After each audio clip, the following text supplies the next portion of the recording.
Boa tarde, eu sou Suiane Alvarenga, sou professora de Química também do Cefet e faço parte da diretoria de ensino da ACS UFRJ Student Chapter. É com muita honra que no webinar de hoje temos como convidada a professora Marilei Sandri. A professora possui graduação em licenciatura em Química pela Universidade Estadual de Ponta Grossa, mestrado em Química aplicada pela mesma universidade e doutorado em Educação para a Ciência e o Ensino de Matemática pela Universidade Estadual de Maringá. Atualmente é professora da Universidade Estadual de Ponta Grossa. Tem experiência na área de Química, com ênfase em ensino de Química, atuando principalmente nos seguintes temas: Química Verde, formação de professores e experimentação. Obrigada, professora, por aceitar o convite e a palavra é toda tua. Boa tarde a todos. Primeiramente, eu gostaria de agradecer a oportunidade, gostaria de agradecer o convite feito pela Juliana, que participou do meu mini curso também sobre Química Verde, o contato da Adri, que viabilizou para que hoje eu pudesse estar aqui. Então, me sinto muito grata de poder estar aqui com vocês hoje, né, esse público interessado em Química Verde, para que possamos conversar um pouco sobre as métricas, certo? Bem, então, para que eu possa aproveitar o tempo com vocês, né, eu já vou viabilizar aqui a minha apresentação, certo? E enquanto eu coloco aqui a apresentação, eu vou comentando com vocês, né, porque eu acho importante sempre falar isso. Eu gosto de uma fala do Leonardo Boff, que diz o seguinte, né, que nós acabamos falando e enxergando o mundo a partir do chão que nós pisamos. E então ele fala que sempre é possível alargar os horizontes, mas que nós sempre lançamos o olhar a partir do chão que nós estamos pisando. E no meu caso, né, eu gosto de falar disso porque o chão que eu piso é a formação dos professores. E como eu já participei aqui, né, de algumas outras palestras, né, se fala muito da importância da formação de professores aí para que nós possamos viabilizar a Química Verde em todas as instâncias educacionais. E, de fato, eu concordo com isso, e é por isso que o meu trabalho ele tem acontecido no sentido de levar a Química Verde para os cursos de formação de professores, e as métricas, né, tem sido uma boa porta de entrada. Então, nós não trabalhamos só com as métricas, mas elas fazem parte dessa porta de entrada da Química Verde na formação de professores, certo? Então, só para situá-los, que a minha fala vai estar muito voltada, né, à ideia das métricas aplicadas na experimentação do ensino superior, com vistas a formar sujeitos, especialmente professores, que possam levar adiante essa ideia, certo? Bem, eu estou tendo aqui, testamos antes, mas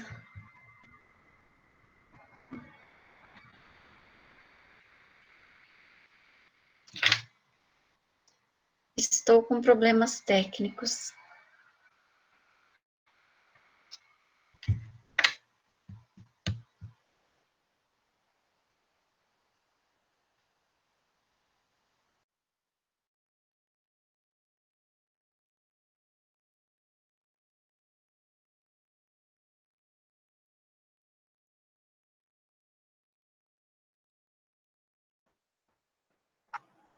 Pessoal, eu já entrei em contato com a professora e a gente vai resolver aqui o problema, tá? Aguardem só um minutinho.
consegui voltar, me desculpem, foi um problema da minha conexão de internet. E aí, agora sim. Todos conseguem me ouvir bem? Visualizar bem? Sim, estamos visualizando. Ok, então eu vou colocar a apresentação. Eu não sei até que momento vocês conseguiram me ouvir, se vocês puderem me situar, por gentileza. A gente ouviu toda a apresentação. Ok, então tá certo. Caiu realmente, né? Na hora que a senhora ia compartilhar a apresentação. Então tá certo. Que bom que, então, vocês conseguiram me ouvir, né? Bom, então, e diante do convite, tudo certo? Consegue me ver e me ouvir? Sim, conseguimos. Ótimo. Tudo certo. Bem, então eu já aproveito para deixar aqui, caso alguém tenha dúvidas e talvez não dê tempo de tirá-las todas no momento aqui disponível, já fica o meu contato para vocês, né? Então, aqui meu e-mail é mcmsandri@upg.br, podem entrar em contato. O tema, né, da nossa conversa de hoje, que eu passei a Adriana, foi métricas da química verde das clássicas às holísticas, né? E então, eu acredito que muitos de vocês já tenham ouvido falar sobre as métricas de verdura, mas de qualquer maneira eu achei interessante iniciar situando, né, o que se trata quando a gente fala de métricas, do que é exatamente que a gente está falando. Então, de uma forma geral, as métricas sempre vão estar associadas a um sistema de avaliação que deve ser aplicado ou pode ser aplicado a qualquer processo ou procedimento, mesmo que ele seja complexo, tendo em vista determinados objetivos, né? Então, sempre que nós vamos aplicar métricas, quaisquer que sejam, nós temos objetivos relacionados àquele processo ou procedimento que será avaliado. No caso da química verde, obviamente que esses objetivos estão bastante vinculados aos 12 princípios, né? E a partir disso, né, a partir da aplicação das métricas, nós temos a possibilidade de tomar decisões e promover alterações nesse sistema avaliado, de modo a melhor atingir os objetivos previamente definidos. Então, né, uma métrica clássica que todos vocês conhecem, né, se já passaram por algum curso de química ou algum curso afim, né, conhecem o rendimento percentual. Essa é uma métrica clássica que não é uma métrica propriamente da química verde, é uma métrica da química convencional, né? Mas por que eu quis mencioná-la rapidamente aqui? Porque é a métrica que nós convivemos diariamente nos laboratórios de ensino, nos laboratórios de pesquisa e mesmo na indústria, né? Então, e aí nós temos a impressão que na química convencional, tudo se resume a essa métrica, a esse rendimento percentual, né? Que vai, inclusive, viabilizar outras análises, se um processo é economicamente viável ou não e tal. Mas começa por essa métrica. Entretanto, né, quando nós pensamos nas métricas de verdura química, nós começamos a romper com a ideia só daquela métrica clássica, né? E dentro das métricas de verdura química, obviamente que aqueles objetivos, então, padronizados, são os 12 princípios da química verde, que eu nem quis trazer aqui, porque eu sei que vocês já viram esses princípios em outros webinars que aconteceram por aqui, né? Ou também da sua própria vivência enquanto acadêmicos. Nessas métricas de verdura, entretanto, né, nós vamos ter, assim, como objetivo máximo, avaliar o quanto ou em que extensão um determinado processo ou procedimento consegue cumprir os princípios da química verde. Então, a métrica vai estar sempre preocupada com isso, mas ela também vai permitir que nós façamos outras, né, análises, por exemplo, no sentido de comparar a verdura química de diferentes processos e procedimentos que possuem o mesmo objetivo. Então, o que eu quero dizer com isso e puxando para o contexto que eu trabalho? Quando nós temos, por exemplo, diferentes procedimentos para uma mesma síntese, né? É possível que nós façamos a análise de verdura química de todos eles para ver qual deles é mais verde. Então, todos têm o mesmo objetivo, chegar ao mesmo produto, é a síntese do mesmo produto, mas elas podem ter verduras diferentes, verduras químicas diferentes. E aí eu posso fazer essa análise comparativa, o que é bastante rico, pensando depois nas possibilidades de intervenção. Realizar análises a priori. Então, a aplicação das métricas de verdura química, elas também são interessantes, porque elas me permitem fazer essa análise antes de ir para o laboratório e realizar um determinado procedimento, um determinado processo. E isso é um ganho, porque eu posso primeiro identificar qual é o processo mais verde, para depois ir para a realização experimental, né? Além disso, essas métricas permitem avaliar a eficácia das alterações realizadas na melhoria de verdura química. Então, muitas vezes, né, o que eu desejo é realizar uma melhoria de verdura. E eu posso fazer essa alteração, mas eu preciso fazer a avaliação dessa verdura a priori e a posteriori. Então, aquela análise de verdura de um procedimento convencional, por exemplo, né, e do procedimento modificado, para eu ver se eu tive ou não um ganho de verdura, porque senão nós corremos o risco de fazer inferências, né, de que houve uma melhoria de verdura, quando na verdade isso não ocorreu.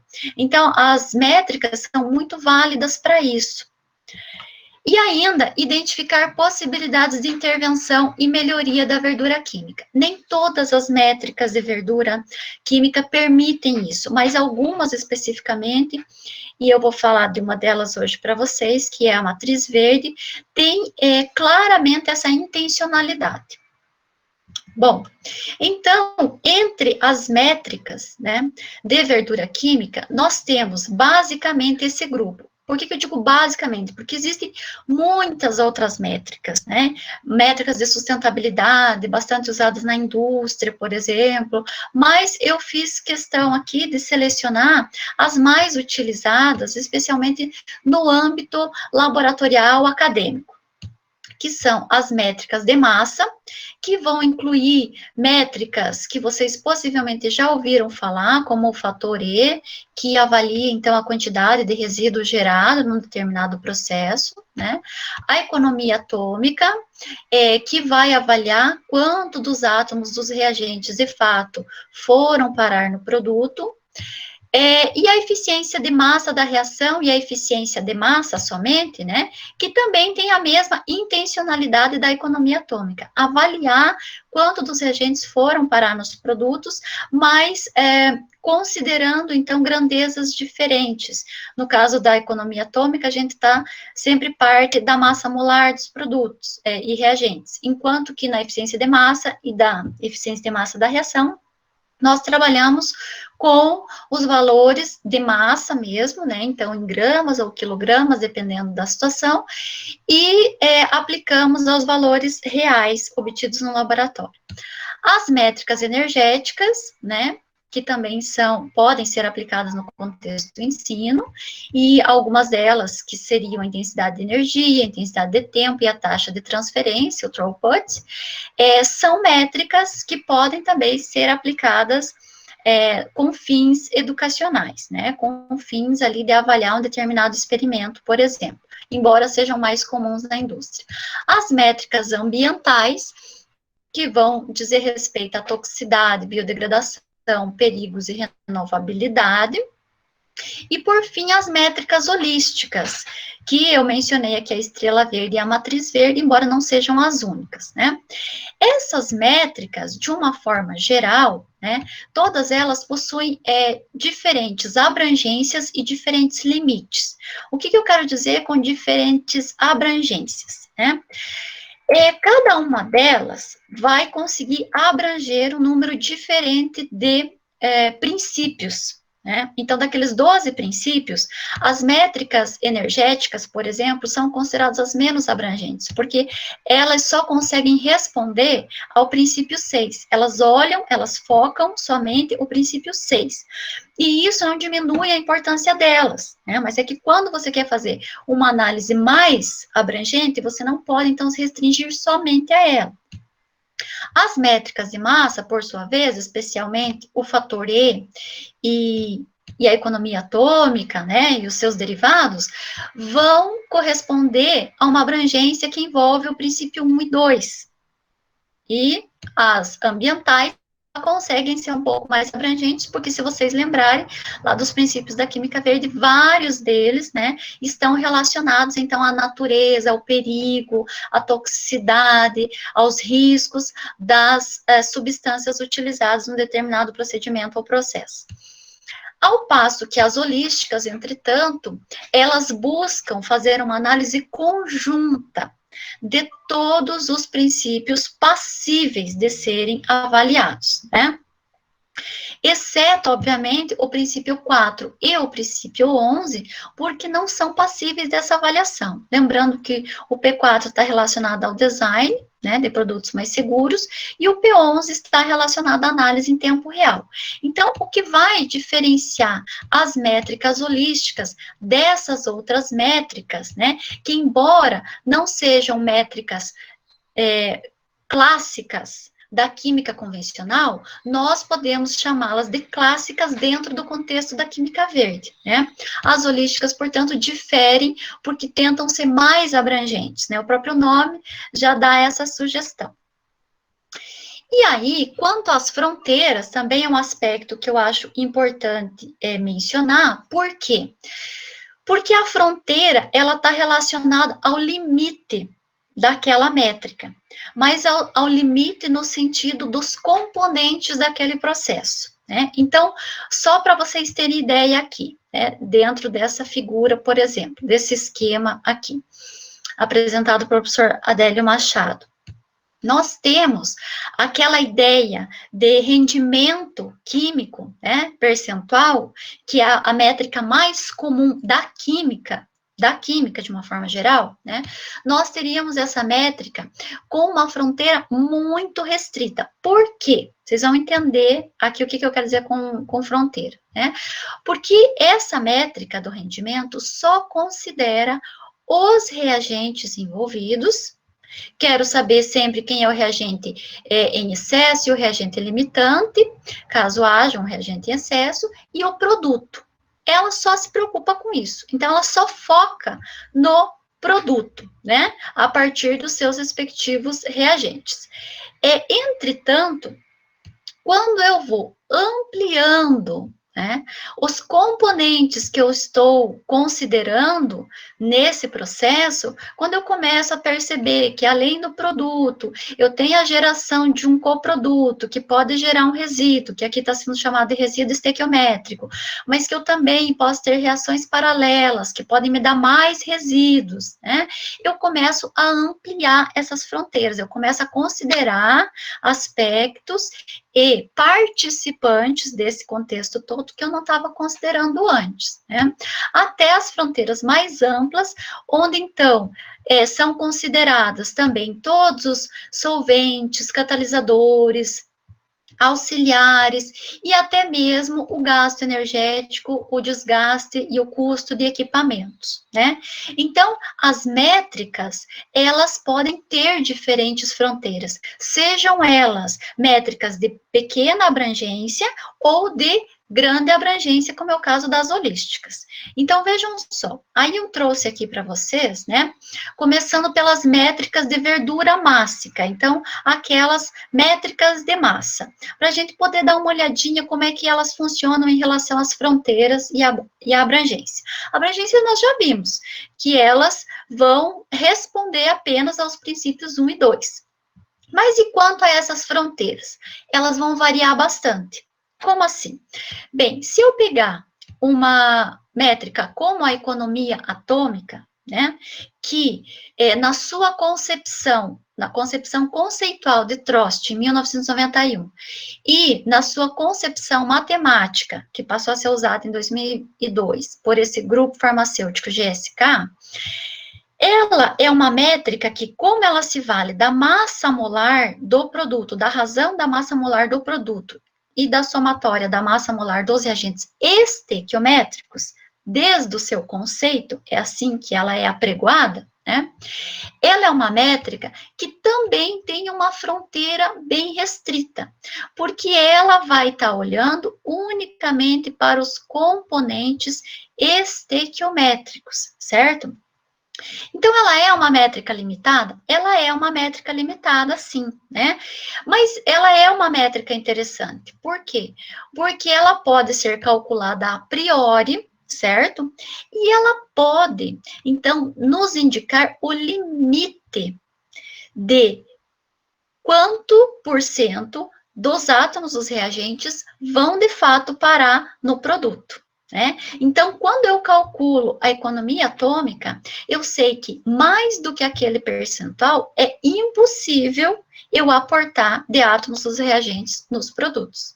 Então, ela tem a sua validade? Tem, mas ela tem uma fronteira restrita. E tem como ampliar isso? Tem. Aí eu já trago aqui para vocês uma outra métrica que tem a mesma finalidade da economia atômica, mas que ela é mais interessante no sentido que, primeiro, em vez de considerar massa molar, né, ela considera a massa, tanto do produto principal quanto dos reagentes, certo?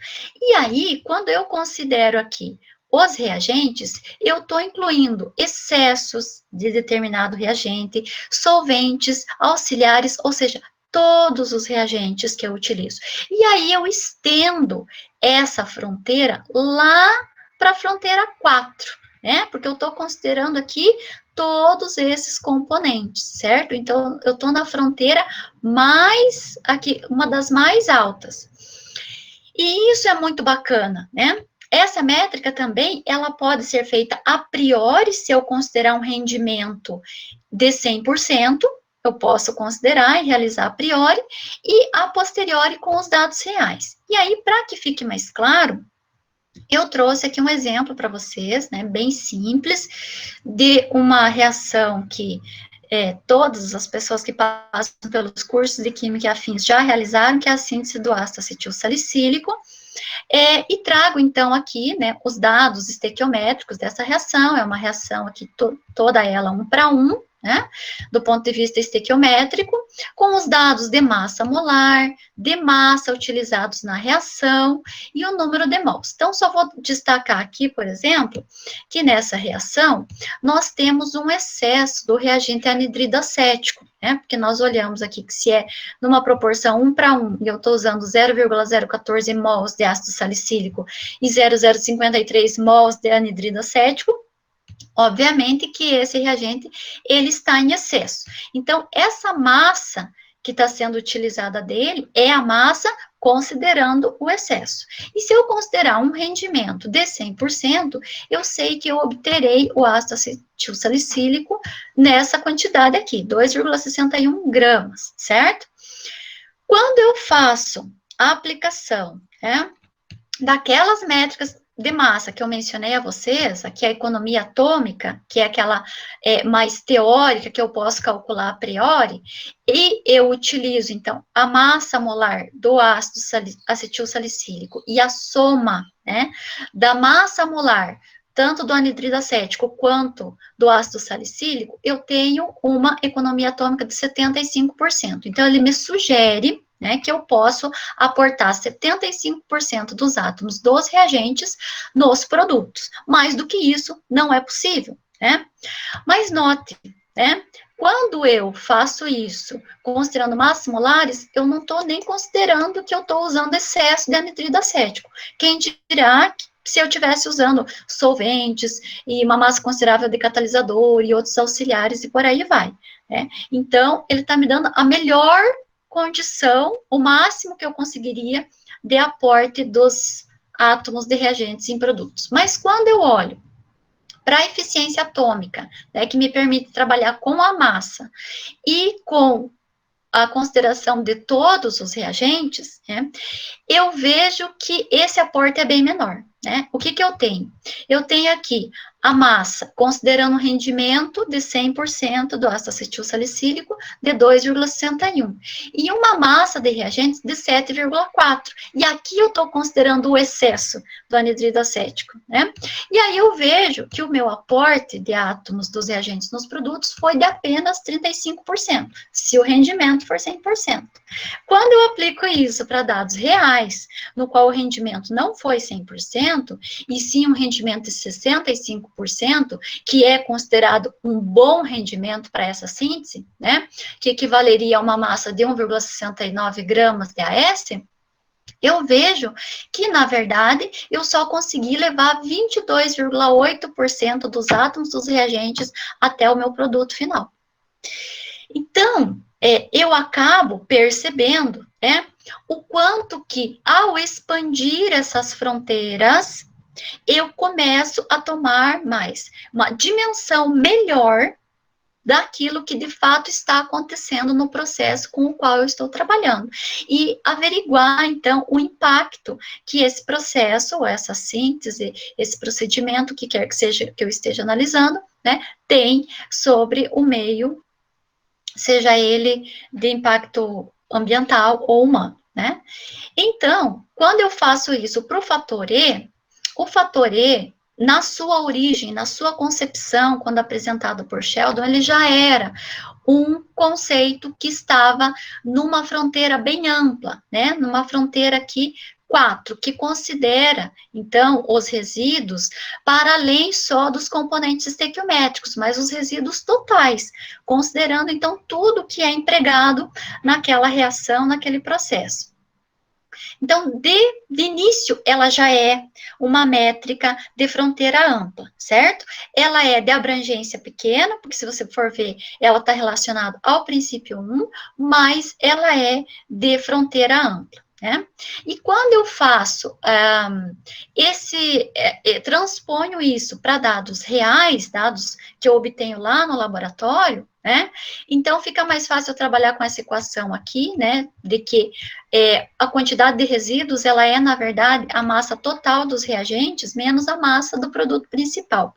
Mas aqui, para que a minha métrica continue sendo abrangente, eu preciso considerar que reagentes são todos os reagentes, não só os reagentes estequiométricos, porque se eu, né, não tiver essa clareza, a minha métrica, que a princípio era uma métrica já normalmente de fronteira ampla, ela vai restringir essa fronteira. E aí, aplicando para o mesmo exemplo do ácido acetil salicílico, né, quando eu aplico aqui para uma situação na qual eu tenho um rendimento de 100% de ácido acetil salicílico, eu teria um fator E de 1,83, né? E o 1,83, como ele é adimensional, né, eu poderia pensar assim, que para cada grama de ácido acetil salicílico que eu obtenho no laboratório, eu estou gerando 1,83 gramas de resíduo. Mas quando eu faço isso para os dados reais, eu vejo que é bem maior. Eu teria a geração de 3,37 gramas de resíduo para cada grama de ácido acetil salicílico, né? E isso se torna ainda mais grave quando eu compreendo que o fator E total de um processo, ele é a soma do fator E da reação, mais o fator E do isolamento, mais o fator E da purificação. Então, enquanto que aqui, né, eu tive um fator E que já não é pequeno, se for considerar que para cada 1 grama de ácido acetil salicílico eu gero 3 e alguma coisa de resíduo, né? Se eu for considerar que eu ainda vou ter que considerar o fator E do isolamento e da purificação, eu vejo que o quanto eu gero de resíduo é muito maior do que o que eu imaginava, né? Mas aí, aonde que eu quero chegar com isso? O que as métricas, o que essas métricas representam quando a gente pensa formação de professores, quando nós pensamos no contexto de formação de químicos de uma maneira geral? Vejam bem, né? Essas métricas, elas, mesmo que elas tenham abrangências pequenas, né? Mas como elas podem ter limites, né, fronteiras amplas, elas permitem que esse sujeito de informação, ele rompa com aquela visão pontual e fragmentária que o rendimento percentual dava a ele, que estava sempre focado só no produto, e passe a ter essa visão, então, mais complexa, que é mais impactante, de fato, mas que também traz mais responsabilidade, né, ao futuro químico, ao futuro professor. Então, eu costumo dizer que quando a gente trabalha as métricas de verdura química, nós estamos, na verdade, rompendo uma primeira ingenuidade que existe, né, em relação às nossas práticas convencionais, que têm um foco muito pontual, muito restrito. Entretanto, como a gente já comentou, as métricas de massa são super interessantes, podem ter fronteiras abrangentes, mas elas ainda são fronteiras amplas, perdão, mas elas são de baixa abrangência, né? E foi com essa preocupação, então, que o grupo do professor Adélio Machado, da Universidade do Porto, em Portugal, já no início da primeira década do século, né, vem pondo esforços no sentido de chegar a métricas que, em vez de olhar de forma parcelar ali para um princípio ou outro, ou para um determinado conjunto de princípios, tente averiguar como que é o conjunto dos princípios, né? E aí é que surgem as métricas holísticas. Então, as métricas holísticas, elas são divulgadas já há bastante tempo, né? O site do Educa, por exemplo, que traz essas ideias fundantes das métricas, ele está no ar mais ou menos desde 2008, se eu não estou enganada. Os trabalhos desse grupo também datam aí desde da primeira década desse século, mas elas estão bem sistematizadas nesse livro, então, que é a Introdução às Métricas da Química Verde, uma visão sistêmica, que o professor Adélio lançou em 2014, inclusive é pela editora da Federal de Santa Catarina, e é fácil de ser adquirido. E nesse livro, né, para quem quer aprofundar os estudos sobre as métricas, eu recomendo, porque ele não fala só das métricas holísticas, ele faz todo um apanhado anterior sobre os diferentes tipos de métricas da química verde, e ao final, no capítulo 13, é que ele apresenta as métricas holísticas, né? E então, eu vou falar um pouco para vocês dessas métricas holísticas, mais especificamente da estrela verde e da matriz verde, né, destacando aqui algumas características dessas métricas. Então, semelhantemente às métricas de massa e as outras métricas que não é possível comentar aqui hoje, né, elas também podem ser realizadas a priori. E como eu já disse, isso é sempre um ganho, porque eu não preciso ter o gasto material lá dos dados experimentais para eu fazer uma análise de verdura. Eu posso fazer a priori, né? Elas têm a vantagem de ser de grande abrangência, porque, como eu disse lá no começo, elas só não contemplam o princípio 4 e o princípio 11, e elas são de ampla fronteira, porque elas vão considerar, né, todos os envolvidos, inclusive catalisadores, auxiliares, solventes, excesso, não excesso, até mesmo a matriz verde considera a questão dos equipamentos, né, do gasto de energia, e por aí vai. São de fácil construção, então elas não são difíceis de serem construídas, se baseiam nos dados da ficha de informação de segurança dos produtos químicos, que é de fácil acesso, e embora talvez não seja, assim, o parâmetro mais ideal, porque também esses dados, né, que hoje fazem parte das FISPs, eles precisam ser melhorados, mas são dados confiáveis, né, e que estabelecem um padrão de comparação. Podem ser aplicados para processos sem síntese, de síntese e de separação, então pode ser qualquer tipo de processo, e não necessariamente só processos laboratoriais de fins acadêmicos, então isso é possível ser aplicado a processos da pesquisa, por exemplo, né, e até mesmo industriais. Não se limitam a experimentos ou processos orgânicos, que seria o caso da ecoescala, né, EcoScale, que é uma métrica também do início desse século, mais ou menos 2005, se eu não estou enganada, é uma métrica interessante, mas ela é voltada somente para compostos orgânicos. Então, isso não acontece com as métricas holísticas, porque elas são dinâmicas nesse sentido. Inclusive, no momento, nós temos uma professora da Unicentro, que ela está com o grupo lá da Universidade do Porto, desenvolvendo seu doutorado, analisando justamente experimentos da síntese de compostos, de complexos inorgânicos, né? Então, para mostrar o quanto que, de fato, ela não tem essa limitação.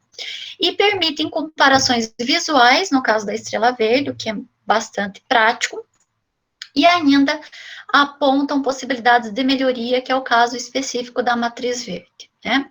Então, eu vou falar um pouco aqui sobre cada uma delas, e começando, então, pela estrela verde. A estrela verde, muitos de vocês também já devem ter visto, é essa métrica gráfica que tem o formato de uma estrela, né, por isso esse nome. Ela é semi-quantitativa, por quê? Porque ela geralmente vem atribuída também ao índice de preenchimento da estrela, que é esse valor percentual, que vai me dizer, então, quanto que um processo é mais ou menos verde. Então, para fins de comparação, isso é bacana, né? E ela é de fácil compreensão, porque aqui é simples eu compreender que, né, essa ponta vermelha corresponde a um princípio que não foi cumprido. Essa ponta verde corresponde a um princípio que foi inteiramente cumprido. Ao passo que quando eu tenho essa condição aqui, né, parcialmente verde e parcialmente vermelho, quer dizer que esse princípio foi parcialmente cumprido. Então, ela é de fácil compreensão, né?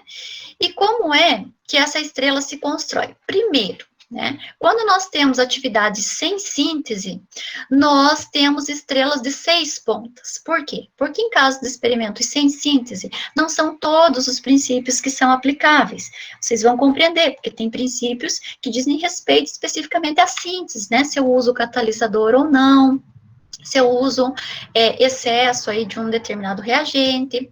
Então, são coisas específicas de síntese, né? Que aqui não precisam ser abordadas. E aí, eu vou ter estrela desse tipo aqui, com 6 pontinhas, certo? Considerando P1, P5, P6, P7, P10 e P12. Para as atividades de síntese, eu vou ter as estrelas de 10 pontas, porque só vão faltar aqui a P4, aquele princípio que não é passível de análise, e a P11, certo? Né? Bom, e como é que se constrói? Lembram que quando a gente falou inicialmente lá das métricas, nós deixamos claro que para você aplicar uma métrica, você precisa ter objetivos bem definidos. No caso da química verde, esses objetivos, né, bem definidos, eles são pautados em cada um dos princípios, e esse objetivo, ou também chamado pelo grupo de critérios, eles seriam a condição, assim, ideal, né, para aquele princípio. Então, no caso do P1, por exemplo, o que seria ideal? A prevenção de resíduos. Não se formar resíduos, ou, no caso em que se forme, que eles tenham os riscos mais baixos possível, né? Isso seria o máximo do objetivo, né? E aí, para cada um dos princípios, foi estabelecido o que corresponde a esse objetivo máximo, né? Mas para que aquela métrica pudesse ser construída daquela forma ali, né, com aquela pontuação máxima, mínima ou intermediária, houve a necessidade de, para cada princípio, ter o desdobramento desses critérios, estabelecendo, então, o que seria o ideal, o objetivo maximamente cumprido, que seria desses resíduos não existirem ou serem inócuos, que corresponderia à pontuação 3, né? Ou, então, a pontuação mais baixa, que seria aqui, que pelo menos um dos resíduos tem um perigo elevado para a saúde ou para o ambiente. E aí, nesse caso, parece muito rigoroso. Puxa, mas se eu tiver um resíduo apenas, que tem esse risco, já leva lá embaixo a pontuação do princípio? Sim, né? Porque é uma forma realmente de ser rigoroso e de tentar, então, identificar os pontos de maior fragilidade para que também se possam fazer futuras intervenções. Então, isso é feito para cada um dos princípios, né? O grupo lá de Portugal fez todo esse trabalho, né? Eu não vou mostrar tudo isso para vocês, para não me delongar demais, mas a partir disso, a construção da estrela, então, ela pode ser feita a partir do site do Educa, que foi criado também pelo grupo da Universidade do Porto, né? Então, aqui é Educa, da Faculdade de Ciências da Universidade do Porto de Portugal, no qual eu vou encontrar, então, a possibilidade de fazer a métrica diretamente no site, né? Então, existe uma ferramenta que eu posso utilizar diretamente lá, ou eu posso ainda baixar um ficheiro, como eles chamam, que nada mais é do que uma planilha de Excel, que aí eu posso trabalhar offline e construir estrelas verdes, tanto para experimentos sem síntese, de separação e com síntese, né? Eu, particularmente, gosto mesmo do ficheiro, que nunca dá problema, porque, às vezes, né, eu já tive problemas para utilizar a ferramenta online do Educa, e aqui eu sempre digo para os meus alunos, aqui não tem erro, está no teu computador, você vai fazer sem nenhum problema essa análise, né? Então, eu trouxe aqui só para mostrar para vocês, para quem não conhece ainda, o site do Educa, e é aqui nesse campo à esquerda que nós costumamos, então, acessar para chegar nessas ferramentas aqui para cálculo de métricas, né? Nesse íconezinho aqui, a gente chega a essa página que me dá as opções, então, ou o cálculo automático das métricas, que eu posso construir estrela verde, mas também calcular outras métricas, ou então os ficheiros, que eu posso baixar aquele para fazer a estrela de 10 pontas ou de 6 pontas, certo? Bom, mas antes de fazer isso, antes de você ir lá para a página do Educa, ou para você baixar o ficheiro e começar a alimentá-lo, o que é essencial, né? Então, esse também é uma dica que eu sempre trabalho com os meus alunos. Você precisa ir munido de todos os dados que você vai precisar para colocar nessa plataforma ou nesse ficheiro. E aí, nós usamos geralmente essa tabela aqui, que facilita bastante o trabalho, que listar quem são os reagentes estequiométricos, quem são os solventes ou auxiliares, né? Quem é o catalisador, quais são os produtos e quem são os possíveis resíduos. Para cada um deles, colocar esses dados aqui. A massa molar, a massa que foi utilizado, o número de mols. No caso dos reagentes, né, colocar estequiométricos, colocar quem que é o limitante, quem que é o excesso. No caso do excesso, eu gosto sempre de calcular qual é o excesso. E aqui, colocar os dados que são coletados lá na ficha de segurança do produto químico, que são os os perigos, né? E aí, cada produto químico tem ali um determinado perigo, cujo código está lá na FISPIC, certo? E gostamos de colocar aqui também quais são as frases de perigo, então, porque se ele representa um perigo alto, de pontuação 3, segundo a GHS, né, à saúde, então, que risco é esse, né? Que perigo é esse, melhor dizendo, né? O risco tem um outro conceito. A questão da degradabilidade também é uma informação da FISPIC, e a questão de ser renovável ou não, infelizmente a FISPIC não traz esse dado. Então, nós simplesmente nos baseamos se é derivado do petróleo, da indústria petroquímica ou não. E aí resta muito pouca coisa que não é renovável, né? Mas nós gostamos de sistematizar tudo aqui nessa planilhinha bem simples, nessa tabela, para depois ir para a análise de fato, né? E o que é bacana e importante de ser dito? Que a estrela verde, ela permite análises parciais e global. E isso é muito importante, porque num processo como o de uma síntese, geralmente eu tenho a reação, mas aí eu tenho a etapa de isolamento e eu ainda tenho a etapa de purificação. E é importante que eu faça essas análises parciais para que eu veja qual dessas etapas é a mais impactante, é a de menor verdura. Nesse caso aqui, é só uma exemplificação qualquer, né, não é de uma síntese específica, eu teria que essa etapa, a etapa da reação, é a de menor verdura, né? Enquanto que a de purificação tem uma verdura superior aqui às demais. Então, eu saberia que o que está mais impactando para que a verdura global do processo seja baixa é a própria reação. Então, eu tenho que tentar trabalhar e melhorar principalmente a reação, não que eu não possa melhorar o restante, né? Bem, e aí eu tenho a matriz verde. Por que daí agora eu já vou para a matriz verde? Porque, ó, é interessante, olhem só, ela é gráfica, ela é fácil, tem um índice aqui percentual bem bacana, né? Fica fácil de visualizar, mas quando você olha ao final, ou uma outra pessoa que não construiu a métrica com você, ou que talvez não conheça suficientemente bem as métricas de verdura, notadamente a estrela verde, a impressão que dá é que todas as informações, né, que você tinha coletado antes, elas sumiram, e elas estão escondidas, então, aqui no gráfico. Então, essa interpretação é fácil para quem construiu, né, é fácil para quem já está familiarizado com a estrela verde, mas aí, uma outra pessoa pode ficar pensando, né, ou mesmo vocês depois, ué, mas o que fez o P6 não ser parcialmente cumprido? O que será que tem nessa reação que faz com que o P6 não seja totalmente cumprido? A impressão que dá é que tudo foi engolido, então, pelo gráfico, né? Ao passo que a matriz verde, como ela tem uma natureza descritiva e qualitativa, ela vai te dar esse detalhamento até o final. Porque mesmo no produto final, que é a matriz, né, você tem esse detalhamento.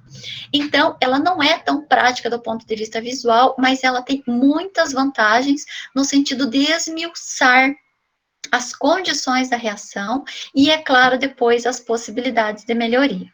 Então, aqui, né, essa matriz, ela é assim chamada porque é a construção de uma matriz mesmo, né, que se utiliza de uma análise SWOT bastante usado no ramo empresarial, né. Então, esse SWOT vem de strengths, que são os pontos fortes, weakness, que são os pontos fracos, aqui já colocando, né, as opportunities, and threats, que são as ameaças.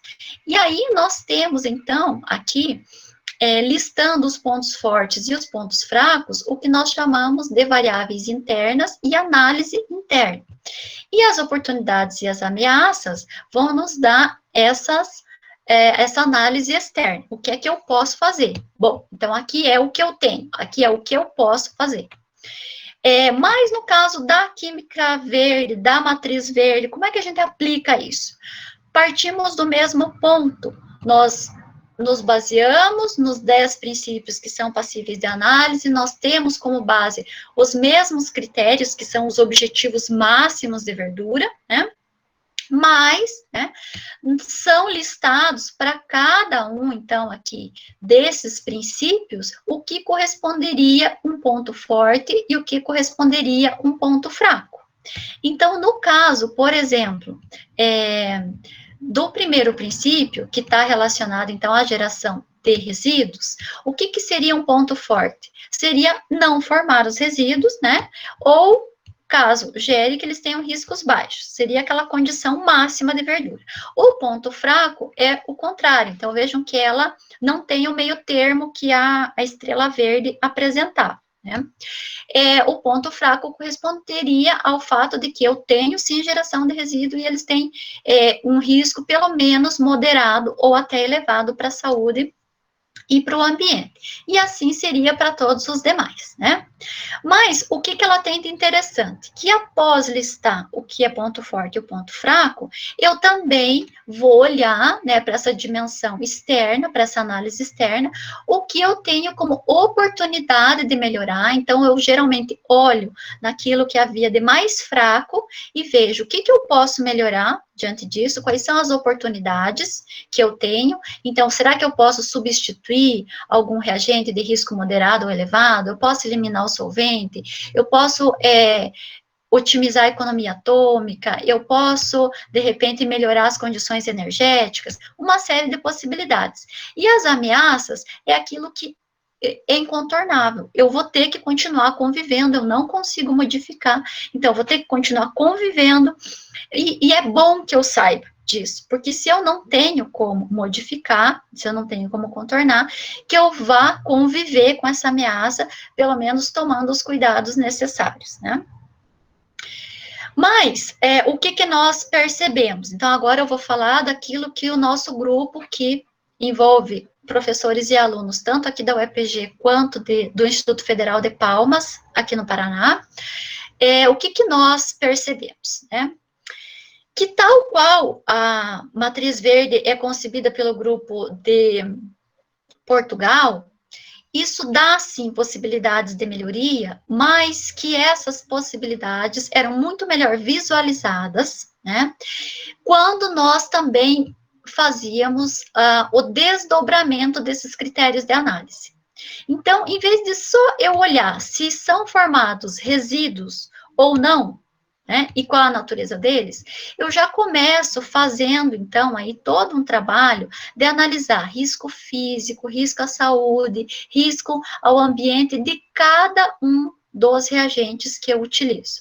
Por quê? Porque se eu consigo identificar qual é o ponto mais fraco, se é em relação a riscos físicos, ao ambiente ou à saúde, né, fica mais fácil, talvez, eu fazer substituições. Porque se eu conseguir um outro reagente que tenha já um ganho em relação ao ponto fraco identificado, eu já estou tentando melhorar essa verdura, né? E com isso, nós também trouxemos aqui, acrescentamos a esses critérios aspectos das métricas de massa que acabavam sendo suprimidas quando se construía tanto a estrela quanto a matriz. Os dados quantitativos de massa acabavam sendo suprimidos. E nós conseguimos trazer isso de volta para o corpo, então, desses critérios da matriz, né? O que, então, tem norteado os nossos trabalhos aqui de melhoramento dos experimentos didáticos. Esses valores, né, não vai dar tempo de eu explicar para vocês o que é que nós estabelecemos como ponto forte e ponto fraco, mas eles estão baseados em dados da literatura. E nós estamos sempre trabalhando sobre eles, no momento, inclusive, estamos aí detendo bastante tempo para tentar publicizar isso de uma maneira bem fundamentada, porque a gente sente bastante falta disso na literatura, mesmo nos trabalhos aí do grupo lá da Universidade do Porto. Então, vejam, nós acabamos chegando dessa maneira, né, a partir de 12 princípios, de 10, perdão, analisáveis, nós chegamos a 24 critérios, certo? E esses 24 critérios são analisados quando nós pegamos um determinado procedimento ou processo, mas nem todos eles são, às vezes, aplicáveis. Então, por exemplo, se tem algum critério que não é passível de ser aplicado para aquele experimento, ele simplesmente nós listamos como não se aplica. Nós não contabilizamos nem como ponto forte, nem como ponto fraco, para não dar uma falsa impressão, né, de, que síntese boa ou que síntese ruim, porque não é esse o interesse. O interesse em esmiuçar esses critérios não é ficar contabilizando o que é bom e o que é ruim, é justamente ter mais possibilidades de enxergar oportunidades de melhoria, né? Porque quando a gente vem, então, para a construção da matriz, né, quanto mais nós temos aqui critérios listados em pontos fortes e pontos fracos, mais visão nós temos sobre as oportunidades. E as ameaças, é claro. Então, eu trouxe aqui um exemplo bem rápido para vocês sobre uma matriz do ácido acetilsalicílico, no qual nós temos, então, aqui todos os pontos fortes dessa síntese e todos os pontos fracos, só a título de exemplo. Quando eu olho para os resíduos, por exemplo, e olho a natureza dos reagentes, eu vejo que eles apresentam riscos físicos e apresentam riscos à saúde, mas eles não representam riscos ao ambiente, por exemplo. Então, isso é uma informação relevante que quando se fazia por aquele outro método que o professor Adélio Machado e o seu grupo propõem, nós não conseguíamos distinguir, por exemplo, né?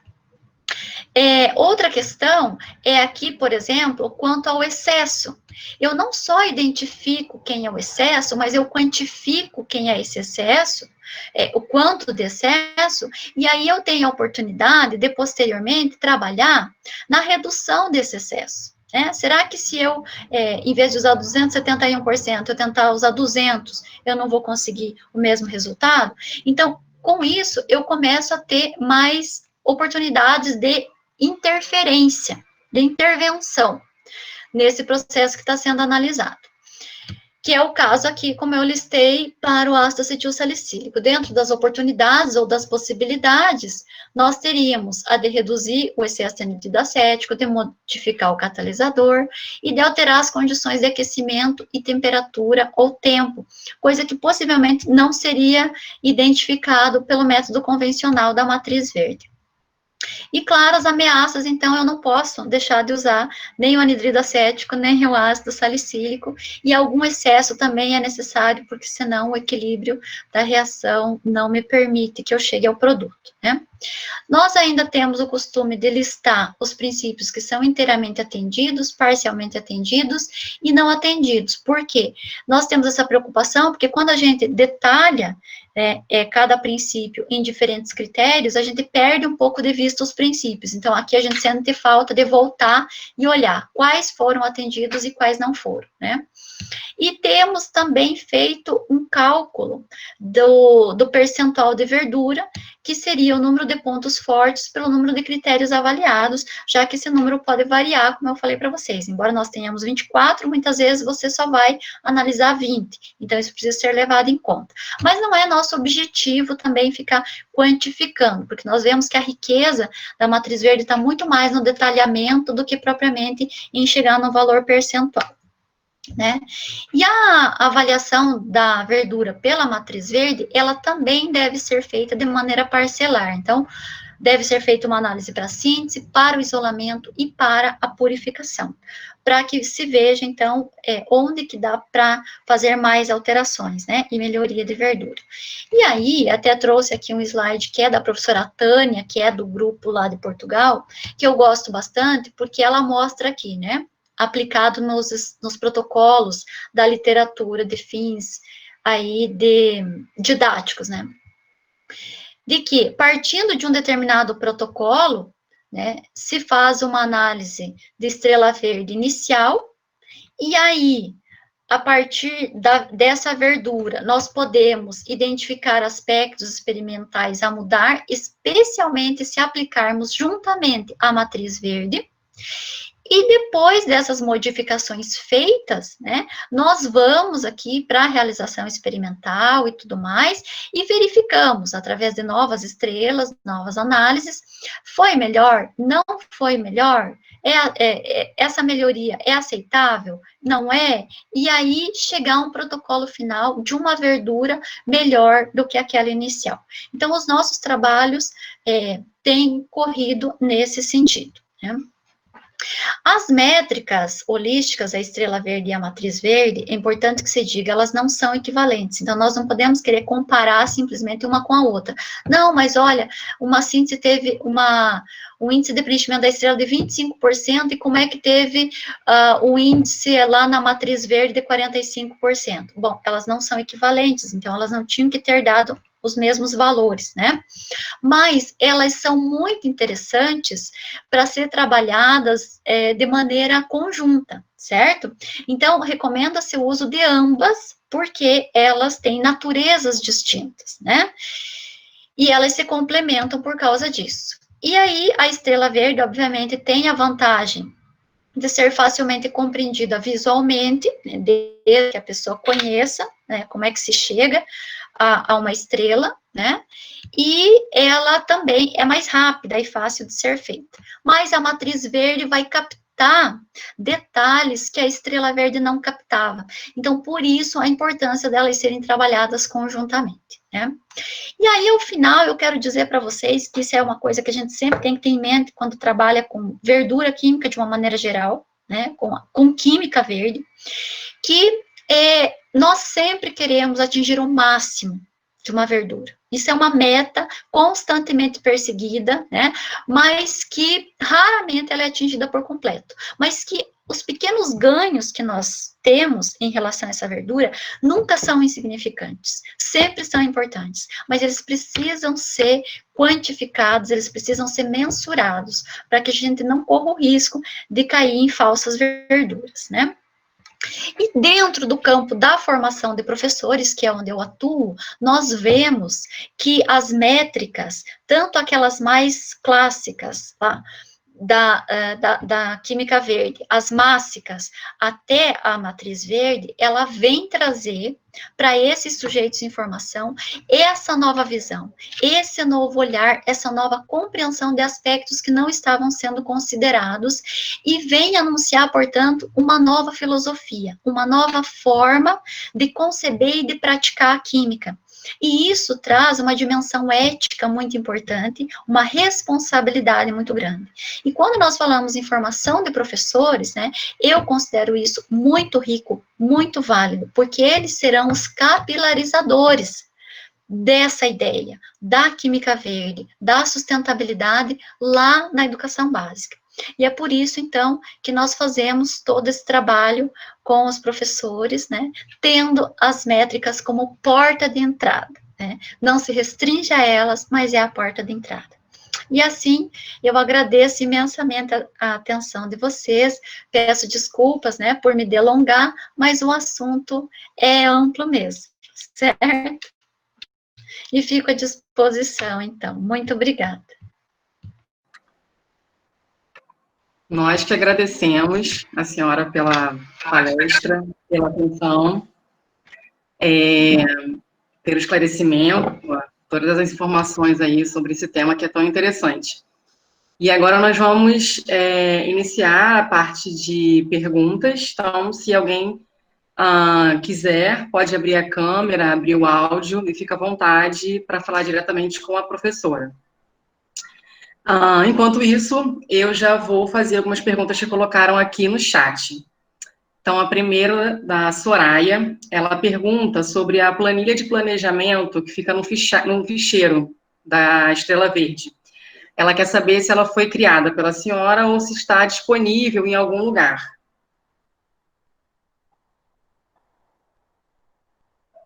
Professora, seu áudio... Soraya? Isso, Soraya.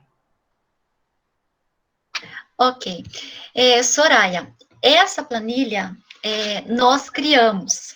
Então, o nosso grupo acabou chegando a essa planilha porque nós percebíamos, assim, que toda vez, né, nas primeiras vezes que íamos construir, especialmente a Estrela Verde, chegávamos com dados faltando.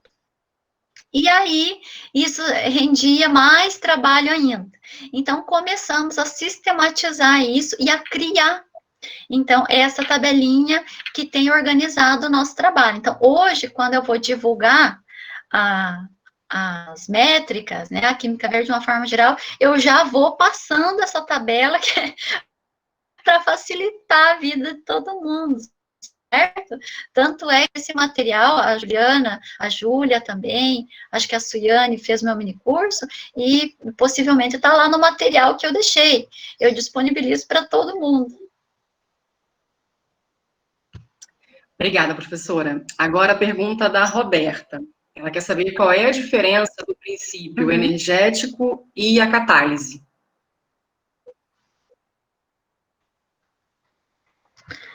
Tá. Bom, primeiro que, dentre os princípios da química verde, a questão energética e de catálise já são trabalhadas em princípios diferentes, né? Então, se eu não estou enganado, o princípio 6 é o princípio que diz respeito ao gasto de energia, né? E o princípio 9 é o princípio que diz respeito aos catalisadores, certo? E aí, então, isso tem, embora, né, nós, do ponto de vista químico, a questão dos catalisadores pode interferir na energia de ativação, quando nós pensamos no gasto energético, nós estamos pensando no gasto que é dispensado dentro de um sistema de aquecimento ou de resfriamento. Então, eles têm essas diferenciações, né? E os princípios, quanto mais a gente estuda, né, mais questões a gente vai percebendo que eles, de alguma forma, estão interligados, mas eles precisam ter uma delimitação para que fique mais fácil trabalhar, inclusive para que se possa fazer essas avaliações de verdura, né? Então, por exemplo, eu já tive colegas que questionaram se catalisador não era também auxiliar. Primeiro, do ponto de vista químico, eu acho que tem uma diferenciação. Eu defendo que existe uma diferenciação. Depois, se existe um princípio que trata de uma coisa e outro que trata de outro, eu acho mais simples, para fins analíticos, manter a diferenciação. Ok. Agora a gente tem algumas perguntas que haviam sido previamente enviadas para o chapter. Uhum. Como a química verde pode contribuir para o ensino de ciências crítico? Muito bom. Excelente pergunta, né? Bom, eu penso que... Desculpa, acho que eu... Será que eu ouvi a pergunta toda, Juliana? Acho que sim. Como a química verde pode contribuir para o ensino de ciências crítico? Uhum. Bom, então, eu penso que a química verde, ela pode sim contribuir para esse ensino de ciências crítico, a partir do momento que a química verde não é compreendida só na sua dimensão técnica. E de forma nenhuma é para desfazer a dimensão técnica da química verde. Ela é imensamente importante. Ela é a base da química verde e ela é o que tem dado sustentação, né, para que a química verde possa fazer parte de todas as áreas de atuação da química. Mas no que diz respeito ao ensino, eu acho que é muito restritivo quando nós ficamos, então, só nos aspectos técnicos, ali dos 12 princípios, ou até mesmo das métricas. Então, mesmo quando eu trabalho as métricas com os meus professores, que serão futuros professores, eu trabalho isso dentro de uma perspectiva filosófica que vai para o campo da epistemologia, que nos faz pensar nas mudanças paradigmáticas, por exemplo, que é o que, de fato, a química verde representa no corpo da ciência química, tendo em vista essa necessária mudança paradigmática de todas as ciências, da ciência, de uma forma geral. Então, quando nós passamos a ter uma visão de química verde que ultrapassa suas dimensões técnicas, que vai no sentido de compreendê-la como essa nova base filosófica que ampara uma ciência que se compreende sendo parte de um ambiente e que está condicionada por ele, que se entende como tendo impactos que podem ser bons ou ruins à vida das pessoas, é que o ensino da química verde também passa a ser crítico. E isso é possível? Isso é possível. Como? A partir do momento que eu vou também para linhas pedagógicas que se coadunam com isso. Então, quando eu penso, por exemplo, em alfabetização científica, quando eu penso em CTS, CTSA, e eu vinculo a química verde a isso, aí eu consigo ter um ensino de química verde crítico. Ok. A próxima pergunta é: por que algumas empresas apresentam resistência em adotar processos verdes mesmo estes atendendo ao pilar econômico da sustentabilidade? É uma pergunta muito interessante também. E, mais uma vez, né, eu vou me valer do professor Adélio Machado, pelo qual eu tenho uma grande admiração, vocês já devem ter percebido, né, e acho que até por a gente trabalhar próximos também. Mas a formação dele é na indústria, né, e ele explica muito bem isso, quando ele fala que nós temos que considerar, né, que os sistemas industriais, eles são construídos sobre uma base que não é tão simples assim de ser modificada. Há todo um grande investimento que foi feito para que uma determinada indústria funcione, e que mudar tudo isso do dia para a noite não é tão simples assim, né? Existem dezenas de milhares de processos que a indústria movimenta. Então, mesmo que uma indústria movimente, não uma única indústria, movimente um número não tão grande de processos, mas para que essa base seja modificada, então, é necessário que se leve um longo tempo. Então, talvez tenha bastante a ver com isso, que daí não é só uma questão econômica, é uma questão também econômica, mas de logística, de operacionalização disso tudo. Mas, de uma forma geral, eu acredito que essa adesão à química verde, ela tende a ser crescente, né? E que, com o tempo, nós teremos essa transição acontecendo, e não só pelos motivos econômicos, embora eles ainda sejam prevalentes no campo industrial. Perfeito, professora. Mais uma pergunta.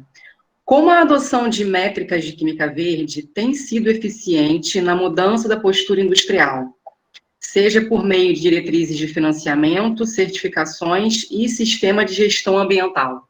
Uhum. Olha, eu acho que eu não poderei dar uma resposta, talvez a contento, assim, né, porque realmente eu não tenho essa vinculação muito grande com a indústria.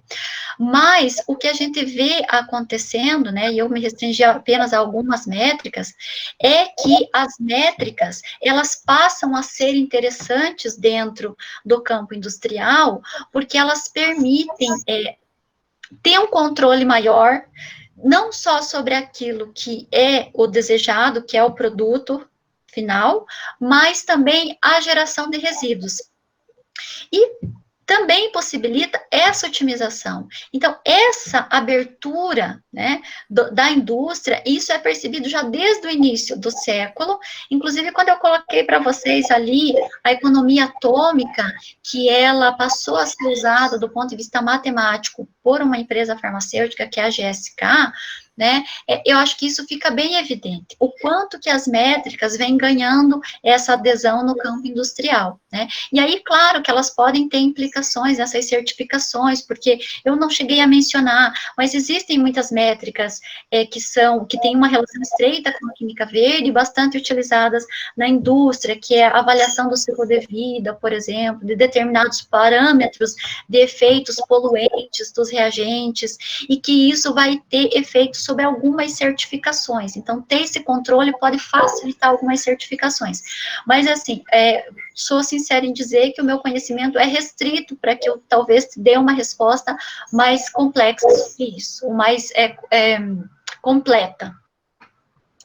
Ok, vamos à última pergunta. Quais métricas são consideradas teóricas e quais experimentais? Podemos atribuir fatores estequiométricos a métricas como economia atômica para inserir a ideia de excesso de reagentes? Bom, a economia atômica em si é uma métrica teórica, né? Porque ela não tem muita aplicação ali experimental, já que se trabalha com massa molar, né? Mas essa métrica não deixa de ter a sua relevância. Agora, para os dados experimentais, a gente sempre precisa buscar as métricas mais adequadas, né?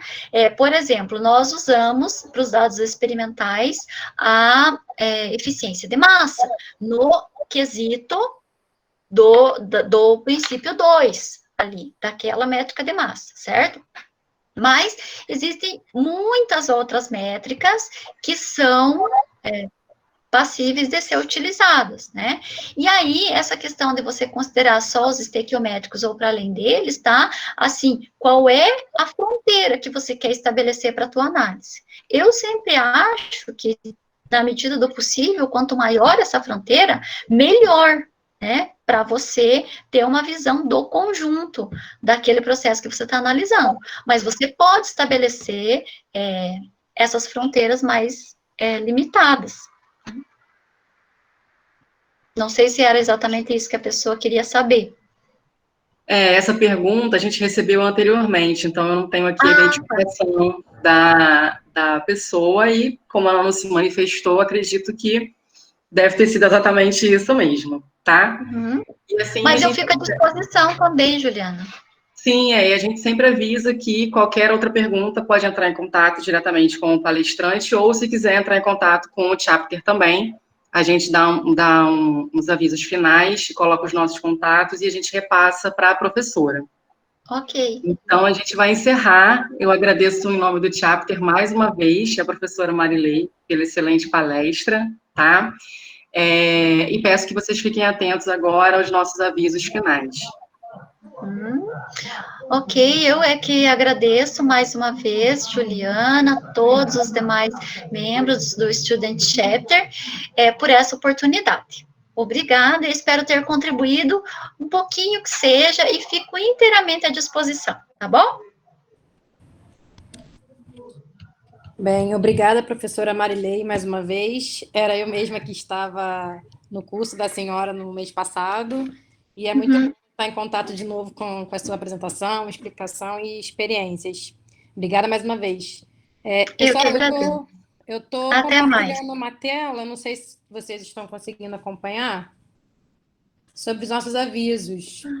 Estamos, só vou falando aqui, então. Então, início do curso de conceitos básicos sobre química verde, que eu acho que vai contribuir muito com a palestra de hoje da professora Marilei. A aula 1 é sobre bioeconomia, com o professor José Vitor Bontempo, da Escola de Química, e será todas as terças-feiras, entre 11/8 e 22/9, de 10 às 11h30. E vai ter uma avaliação final entre os meses de outubro e novembro, com emissão de certificado e conclusão do curso. O nosso próximo webinar sobre Química Verde e temas transversais, no dia 17/8, e uma palestra, Reflexões, Química Verde e Sustentabilidade na Era da Covid-19, com a professora Suzana Bochive, também da Escola de Química. E, por fim, aqui estão nossas redes sociais, nossos contatos. Se alguém tiver problema ainda com acesso ao link do certificado, é só entrar em contato conosco. Muito obrigada pela participação de todos e da professora Marilei novamente. Valeu, gente. Até a próxima.